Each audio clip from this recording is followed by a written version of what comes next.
So, no secret, I'll spill the beans on what the secret was. I wanted all the product brands on one side and the service brands on the other, right? So that's just the secret of how this panel is organized. It's a very tough thing to do a panel after lunch. First, all of you have had lunch. All of us had to have lunch. And second is, like Alok said, we have 6 women on the panel, right? So we'll make sure we don't tear each other's hair out and arrive at some interesting conclusions by the end of this session. So what does brand and sustainability actually mean? I come from the film business. After 25 years in Times of India, I started a fund to make films in regional languages. We don't know what is the meaning of the word sustainability in the film business, honestly. Dhurandhar, if you know, is one of the largest grossing box office films in the last 1 or 2 months. And the second thing you know about that film is that last week the BMC put them a sustainability notice. You can never shoot in Bombay again, they told the team. Of course, smartly, they had already shot part 2, which will release in March. But now they're fighting a sustainability battle saying, listen, no, we'll take care of the nature, environment in Bombay next time when we shoot and all that. So sustainability is a very oft misunderstood sort of a clause in the film business at least.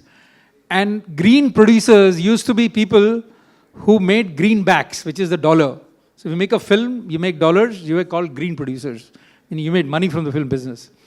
But nowadays, I'm told that green producers mean something else.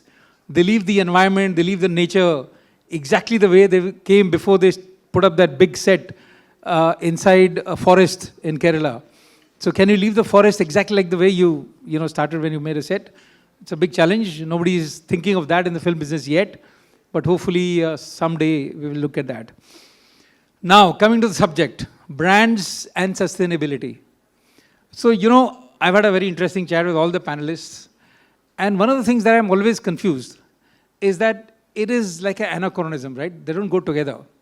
The sole purpose of a brand is consumption, right? When you build a brand, you want people to consume your product. You want more and more consumption. That's why you build a brand. Otherwise, you're okay, with just a product that has no name, no features, no consistency across different markets. But you build a brand to be able to get consumers to buy your product and consume it all the time. Now, the conflict is sustainability wants you not to consume. Sustainability wants you to preserve. Sustainability is anti-consumerism. So the first question that we'll run through the panel is how do they handle this conflict? Or what do you think of this conflict?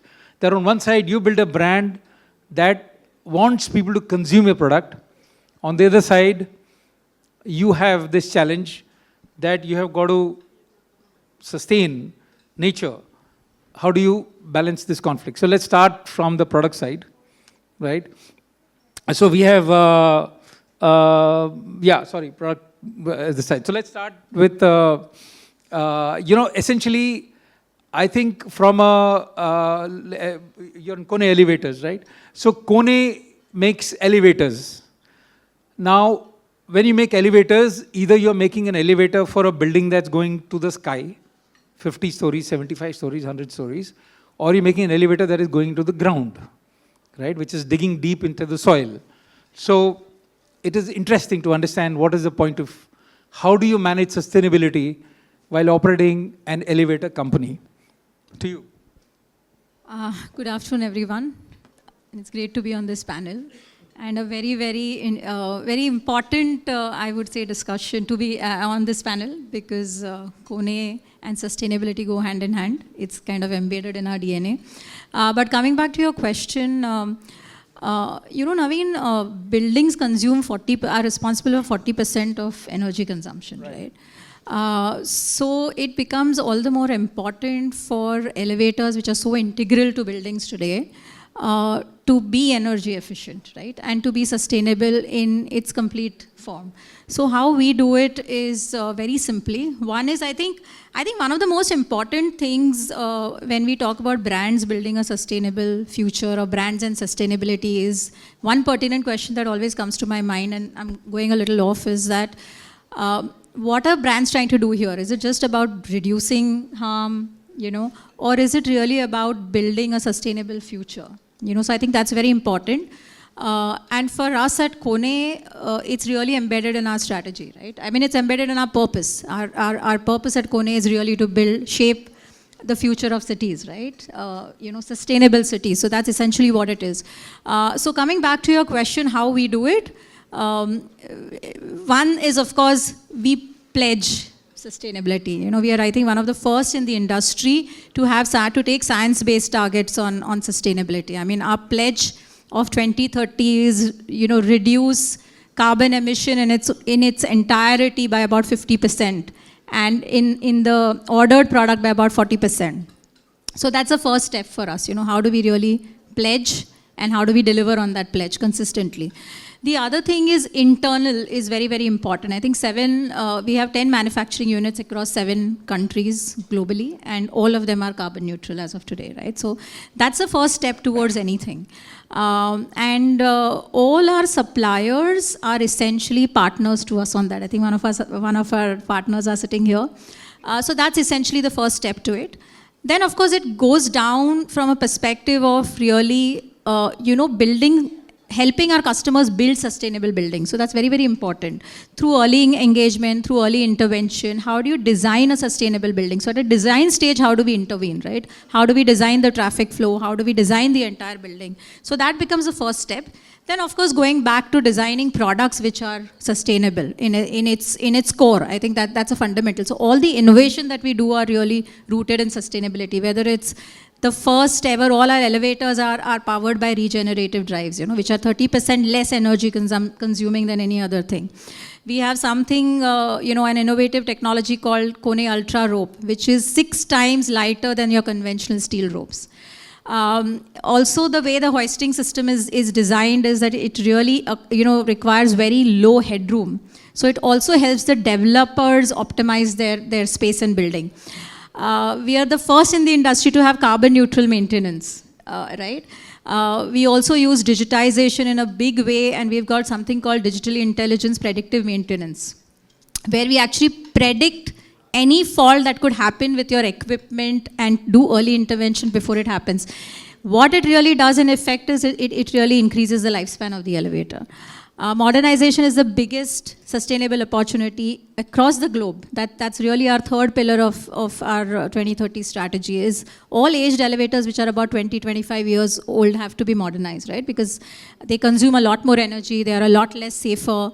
So how do we kind of modernize them? That's the biggest sustainability conversation and circularity for us.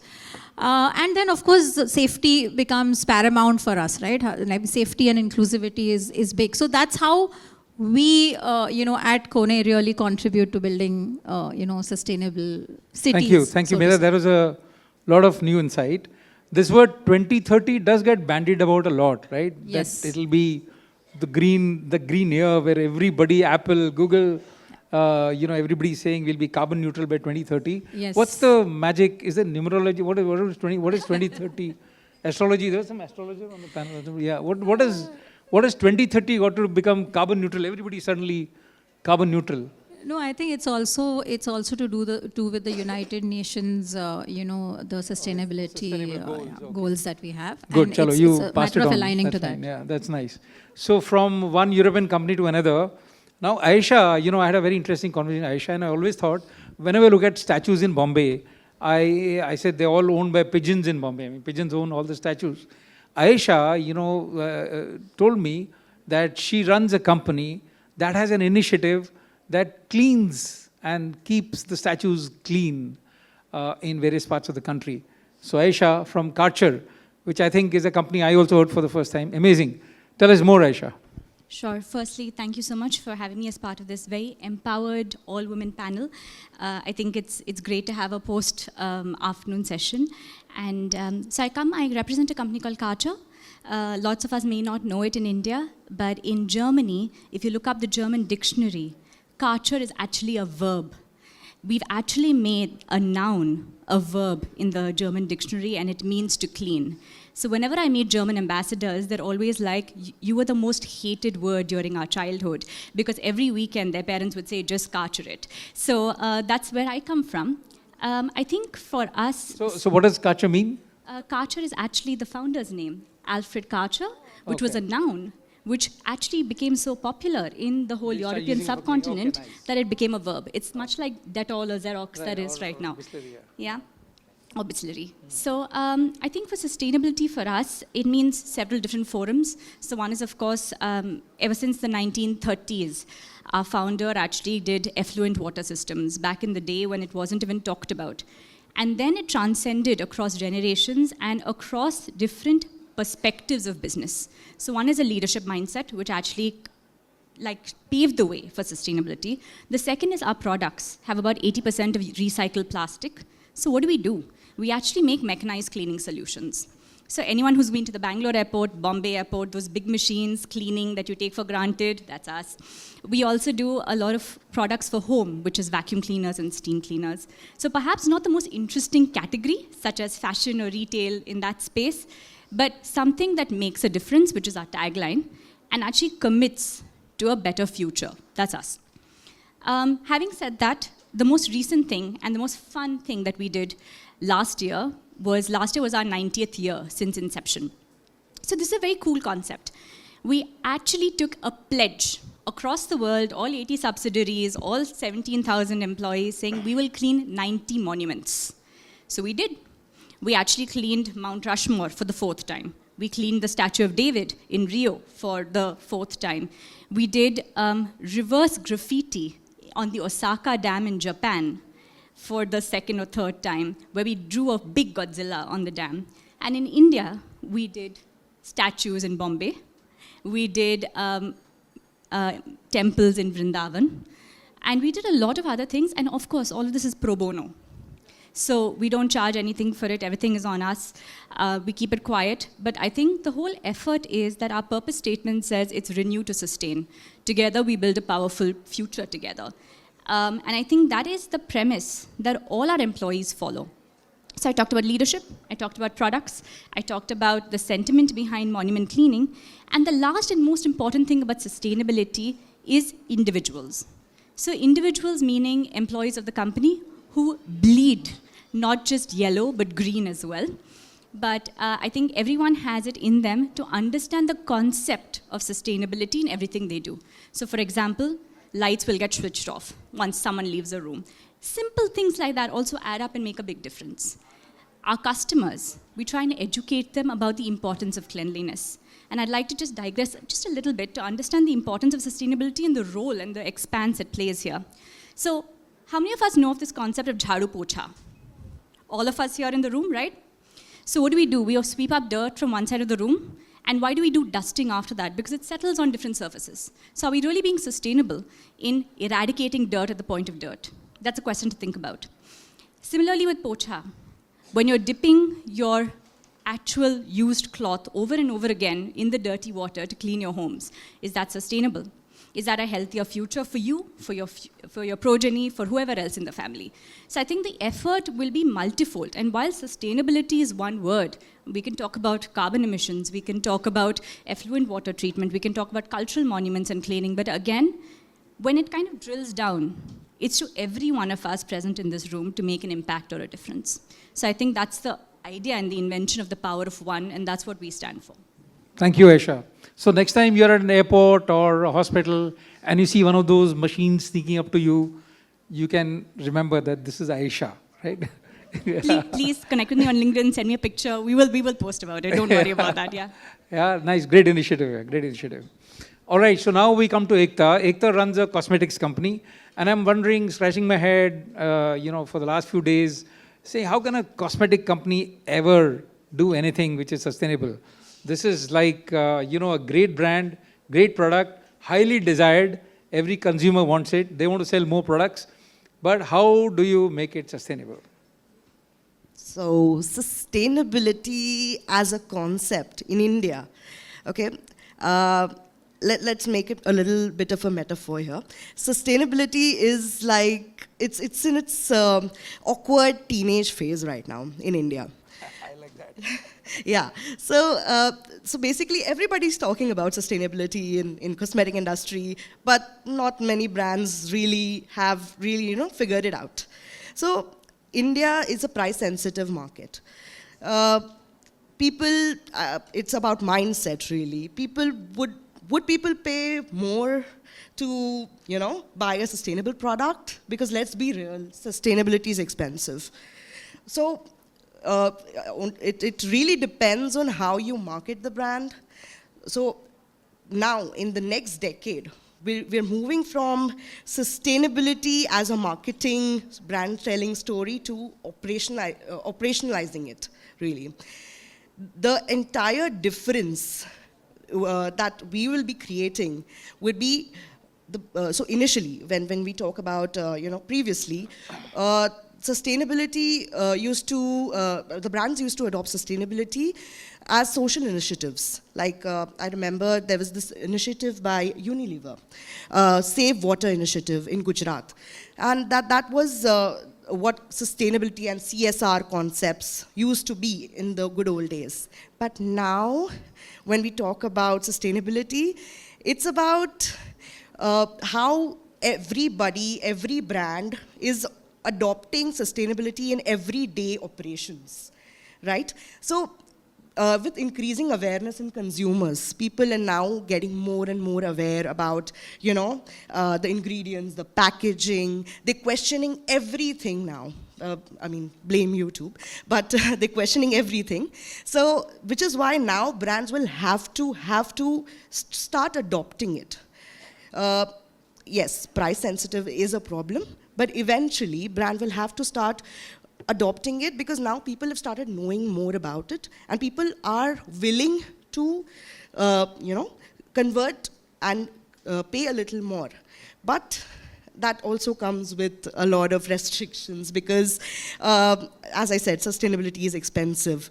So when you try to go into the sustainability phase, your cost of the product increases significantly. Yeah, we'll come to cost in a bit, but Yes. thanks a ton. Yeah. So that's the product side. So you've got an elevator company, you've got a cleaning services company, and you've got a cosmetic brand trying to figure out how to handle sustainability. Let's come to the services side. This is interesting, right? At least these guys, at least from what I know, 2% of this CSR budget goes into, saying sustainability. Now, these are service people. So let's start with Kisht. Now, Kisht, right there, Shweta is actually running Kisht. Kisht obviously means installment, not something that we all like very much. But, so she's running Kisht, and she gives, obviously, loans. And the company is also headed to IPO very soon. So let's understand, how do you look at sustainability as a financial services company giving loans to people? So are your loans eco-friendly, or what is it? Yeah? Or only for eco-friendly products? Yeah, a little bit, but at Kisht, and I'm sure this is true for most services company, sustainability goes beyond an ESG metric. Sustainability goes beyond an environmental sustainability, right? We are looking at financial sustainability. We are looking at behavioral sustainability. Sustainability essentially is something that can last, something that can sustain, something that can actually empower futures, right? And that goes beyond using eco-friendly fabric or fast fashion. I think this is slow burn and long haul sort of a game, right? So the way we approach sustainability is as a philosophy in terms of how we stand for financial inclusion. We look at people who are new to credit. We bring them into the digital fold. We coach them on how to maintain healthy credit habits, how they can build financial sustainability. There is a lot of transparency in communication. There is a lot of customer education in terms of building credit habits, in terms of being a borrower, but being a smart borrower over many, many years. So that's sustainability, which is a long-term sustainability. But of course, we have our own CSR initiatives where we partner with a lot of NGOs, right? Even something as simple as a Diwali gift, we make sure that, so that's the marketing aspect of it, where we look at handmade gifts and we partner with, victims of domestic abuse, and we get them to make certain products which we send to our customers, send to our partners. All of that, of course, is there. right? That's BAU. But sustainability, financial sustainability, behavior sustainability, repayment behavior, credit behavior, all of that is in the long haul. And that, I believe, can really change the game for India in terms of, if you look at the US market, in terms of credit, they are very, very evolved, right? All of them take student loans. All of them, pretty much everybody has a mortgage. India, debt, borrowing is still taboo. Right there, taking a student loan, for them it's, something very, very normal. But for us to make debt mainstream and talk about how you can use debt to become very credit savvy, I think that's the way we are looking at sustainability. Thank you, Shweta. So that's a new thing, at least I learned, which is behavioral sustainability, which is, I think, a very interesting new concept. And maybe you'll learn more as we go along. Coming to Ritu. Ritu, of course, did a lot of years in Dell, which is absolutely, one of those amazing computer brands of the 90s and 2000s. And now she's consulting. So, Ritu, tell us, since you made the transition from product company to services, what do you think sustainability, how do you think sustainability has changed in your view? I think it has definitely changed over the years. Many years back when we all started working, many of us I'm sure would remember, sustainability was not even at the table for discussion, right? So it's just something that has come up. Is it a fad? Possibly, as somebody said, it's still very, very new in the country.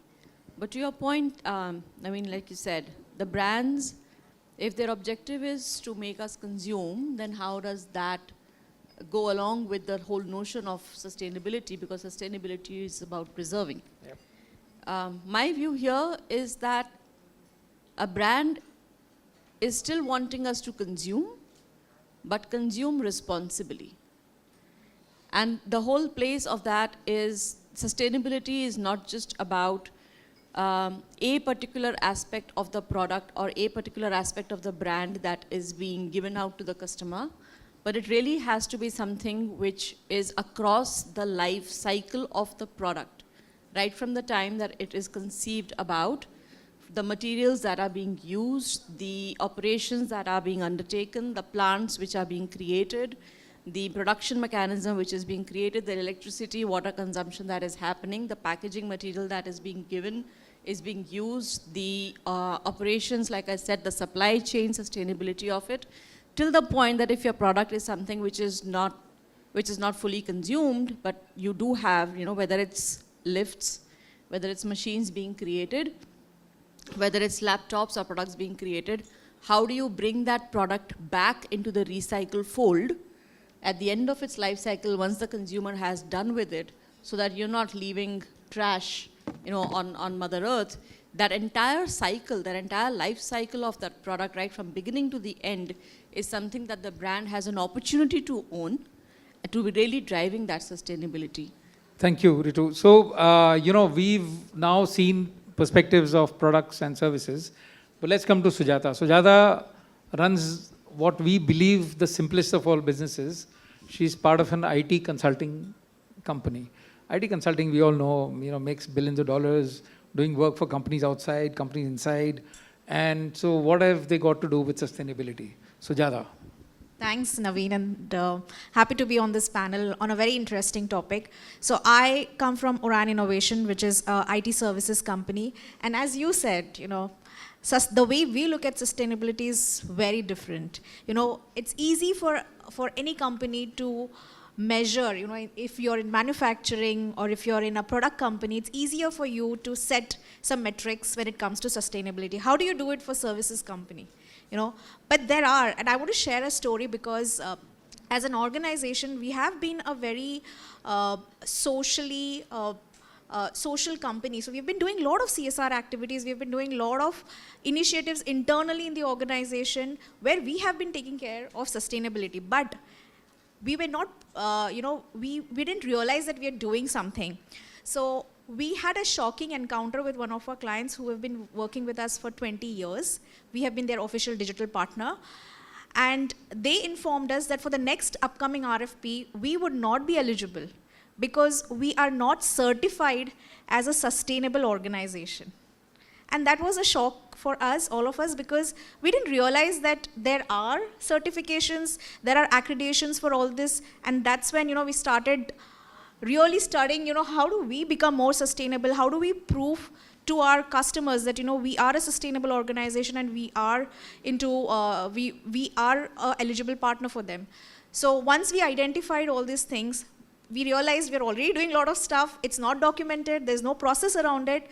And there is, of course, no identified metrics which we need to start tracking. And we also need to get a third-party accreditation on that. So there are a lot of ISO accreditations, by the way. There are a lot of frameworks, which helps you to ensure that you have all the certifications in place and you can work with your, big customers, especially, and it's become a mandate now for all the big companies, especially the Fortune 500s, that when they work with suppliers or customers, you need to be a sustainable organization. You need to have compliance around it. So it became very important for us. And that changed the mindset, because now sustainability was a topic on the board.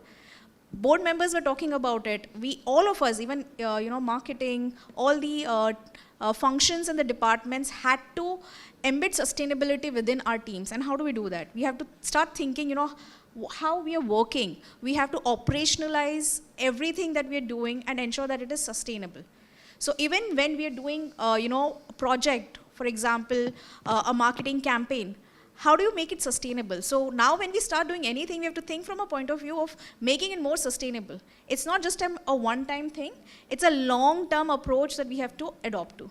Yeah, thank you. So, one of the things that I've also learned is that companies like Apple, I am part of a strategy consulting group at IKEA, and they have a lot of effort they put behind sustainability, because they cut a lot of forests.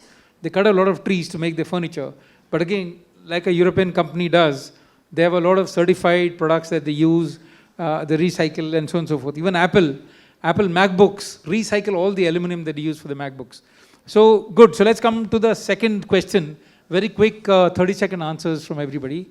You can take a little more if you want. But the key question is that organic, we all know organic food, right? When you go to a store, you go to Nature's Basket, there is carrots at 20 rupees a kilo or whatever it costs. And there's organic carrot that costs 80 rupees a kilo, right? So there is a cost of being sustainable. There's a cost of buying organic, vegetables. There's a cost of growing vegetables. There's a cost. How do you handle costs? Let's start with the product side. Very quick answer. How do you manage to be sustainable and still keep your costs under control and competitive? Okay. So firstly, one of our biggest customers are developers, right? So these are 30 seconds. Yeah, builders and developers all across. So I think it's also now, there's been a whole shift, where like what Sujata said or Ekta said some time back in terms of cost. I think developers or the real estate or infrastructure developers are now becoming a lot more, they're evolving a lot more when it comes to their sustainability goals, so right? Costs. Yeah. So what I'm trying to get at is that people are not today just looking at from a perspective of, a cost at that point in time. They're really looking at the entire life cycle cost at all. Yeah. So that's one of the reasons why they're willing to pay for that. So very quickly, value chain optimization. Just look at the value chain. Figure out where your scaling up has to be, figure out if you can invest in AI in certain pockets, figure out if you can do anything else to offset that cost balance so that you actually give the most lucrative deal to the end customer and also build goodwill. So you're saying trade off a little more AI, so costs, the value chain. Okay, got it. Yes. So sustainability, I think, is an evolving concept in cosmetics. But we talk about packaging, green packaging. We talk about ingredients. So that increases the cost. Yes. Does it keep it competitive? So we have to try it, but we start usually with packaging because it's the easiest way to start being sustainable. But then eventually, as you increase your ingredients and your cost tends to go up. So packaging is the easiest way to be sustainable in cosmetics. Okay, so this side of the table is not about cost, it's about challenges. So what are the challenges you think come in the way of implementing sustainability? What are the key things that come in the way? It's a mind shift, right? the way your operating model is changing. So there's a lot of cultural change. So we have to do a lot of trainings to our employees, to our suppliers, our vendors that we work with, that, this is the new way of working. So I think that's been one of the challenges, that we have to train everybody and ensure that they are also part of this journey with us. I'd say the challenge is really walking the talk, the culture, as she just said. Are you greenwashing? Or are you actually walking the talk? And that all comes down to the culture that you want to build and do that. For that sustainable initiative to really be sustainable. Because your communities, your customers, your employees, everybody can see through that, greenwashing, as we said. So you don't have to go full on. Even if you're saying, I'm going to do this step of my entire operations, that's fine. Take one baby step. Identify your operational inefficiencies, cut costs, redeploy some back into your sustainability initiatives, pass on some costs, absorb most, and that's the only way it can get sustainable. I think the cost per se, or the effort per se, is to sort of break away from the norm. One thing that we've done at Kisht, now hardcore salespeople who are on the field, collection people, branch people, over many, many years they are used to getting collaterals, printed collaterals, merchandise, give us pens, give us notepads, give us branded t-shirts, give us branded caps, right? This whole concept of organizations' brand on merchandise is very prevalent across the world, but especially in India. So something that we've done, and something that I've personally done, is to sort of completely put a ban on some of these things, right? Completely put a ban on printed collaterals, saying, hey, we'll give you digital cards. Why don't you just send that to your customers? Why do you need something printed? Why do you need merchandise, right? Brand can be built through a lot of other ways than merchandise. So it's a small thing. It makes me very unpopular, but that's something that at least I've enforced over the last 4 years. Not to print anything unnecessarily, definitely not branded merchandise for anyone at Kisht. Nice, that's interesting. So across the panel, is there an example of sustainability beyond your companies, right, that you really liked? Is there an example that you saw somebody else doing, maybe a competitor? I hope this panel is not being recorded. Or maybe somebody else that you said, wow, what a terrific thing to do. Is there any example across the panel that you think of, a brand or a company, whoever, across India, across country, who you think is a great example of sustainability? I think Unilever. Yeah. I think Unilever is one of an the... example? Across... Any Unilever as an organization is extremely, as in the whole operations to their end product is rooted in sustainability. So Right. On the other side, coming from the media side, Unilever is the bottom of the barrel buyer. What cost 20,000 rupees, they'll ask for 2,000 rupees. And I think this is where they're putting all the money, sustainability. Yeah. As a past employee, I'm going to say ITC and eChopal. I think they've revolutionized the agrarian market for farmers, and they've passed on that benefit. ITC, that's a good example, yeah. Yes.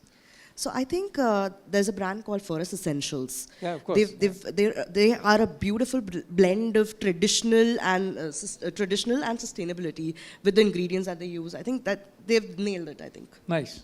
Examples? Again, as a past employee, I'm going to say Dell Technologies, hugely invested into sustainable initiatives across as an operating business model. Another brand that comes to my mind, and I would encourage all of you to look them up, is a brand that I was mentoring, Earth Tattva. They're basically into recycled ceramics. So all the industrial ceramics which lies wasted, they've actually taken that, recycled that ceramic and reused the ceramics not just as clay, so recycled clay for ceramics to potters, and also they're now creating a lot of tableware with it and a lot of decorative Rock Garden, stuff with Chandigarh, for example. Absolutely. So it's beautiful stuff, Earth Tattva. Do look them up. I love them for what they're doing. So it's a very small initiative by somebody who's passed out of NIT Ahmedabad, but really doing a lot of amazing work. So something really good to look up Shweta, to. any example? You have any example? For me, it's not just one brand. For me, it's a concept which is really taken off, this whole concept of thrifting.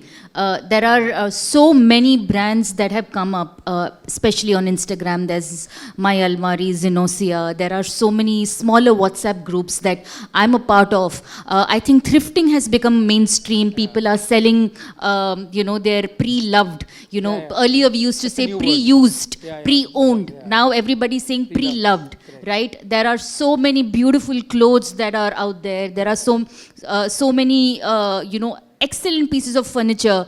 And I think people are no longer embarrassed to say, hey, I thrifted this, right? Earlier it used to be, a little shameful. Ye kya, why have you bought a second-hand stuff, right? Nobody says second-hand now. Everybody says pre-loved. Yeah, that's And right. I love that for us, that the way everybody is embracing thrifting overall as a concept. I stay in a gated community in Powai. Within the community, there are so many thrift groups where we sell furniture, old books, footwear, right? And it's a very healthy culture that's slowly setting Let's in give this. 3 cheers to the guy who invented the word pre-loved. Yeah. Naveen, I just want to add to that. I think one of the most sustainable things are the the Gen Zs. I think they are big time into circularity and, correct. just buying the Yeah. pre-loved. Any example, Meda? So I think KPMG, I don't know if most people may not know, but KPMG has done a fantastic job of educating about sustainability to not only its suppliers and customers, but it does open training programs as well. I think, which is fantastic, because for services companies like us, I think it's a very good starting point, to get into sustainability. Thank you. Okay, I think just 1 minute. If there are any questions in the audience, happy to take any questions. My question around, or my point around sustainability, so to speak, is very different from what all has been discussed. All you elite panelists mentioned about sustainability in terms of the product or services, essentially. Back there, I see, there's this AI initiative that's being talked about, right? As of today, the biggest problem with AI is its, effects on the environment, and then sustainable use of AI. And I mentioned in my discussion, how data is very essential to AI. But all you guys, you talked about precision in technology when it comes to sustainability being the key. The same problem arises with AI. How precise is your data? How precise is your data modeling? How precise is your data collection ecosystems? So while one part of the business today are focused on how sustainability comes across in their businesses, across their products.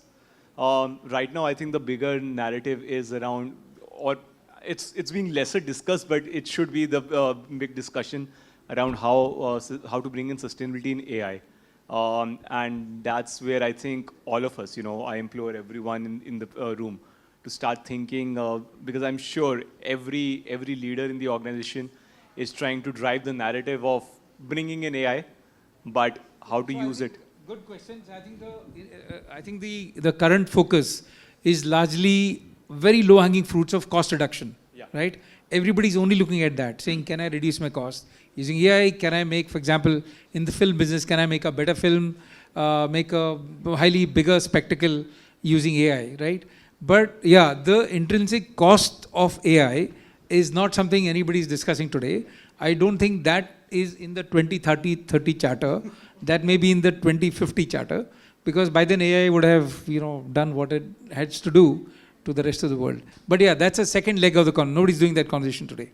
But just to add to this, sorry. So there are a lot of logistics brands in the room today.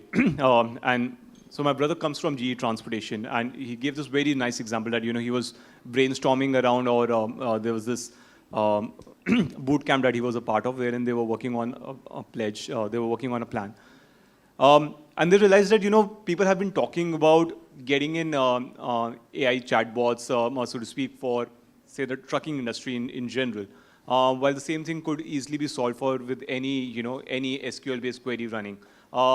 Just with the idea, or just with the push of AI, you cannot really move towards a better business, functionality. So you need to be cognizant of where you use AI, where you use certain initiatives. And AI is just one example because that has become something which is being used across all businesses as today.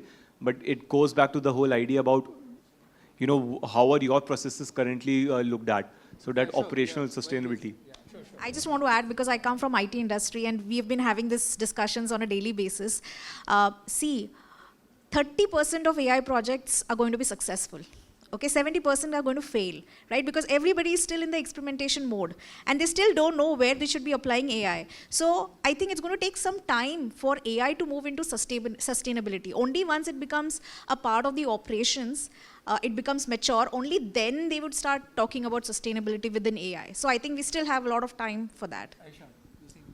No, I think since both of us are coming from Delhi and perhaps straight from the AI summit, I think one of the biggest things of the sustainability was about trust. And I think the AI summit also talked about two things, which is humanizing AI is based on the human's belief of intent and consent. And until those two are met and the truth is delivered accurately, then it will be a sustainable ecosystem. And adding to Naveen's point, cost reduction is one part of the game. Higher productivity, dignity of labor is the other side. So I think brands have to cognizantly choose which side of the game they belong to. Also, delivering a customer experience is also fundamental to it. AI is not just about optimizing productivity or cost reduction. It's also about how you use it responsibly to be able to deliver value to your customers, through a better customer experience.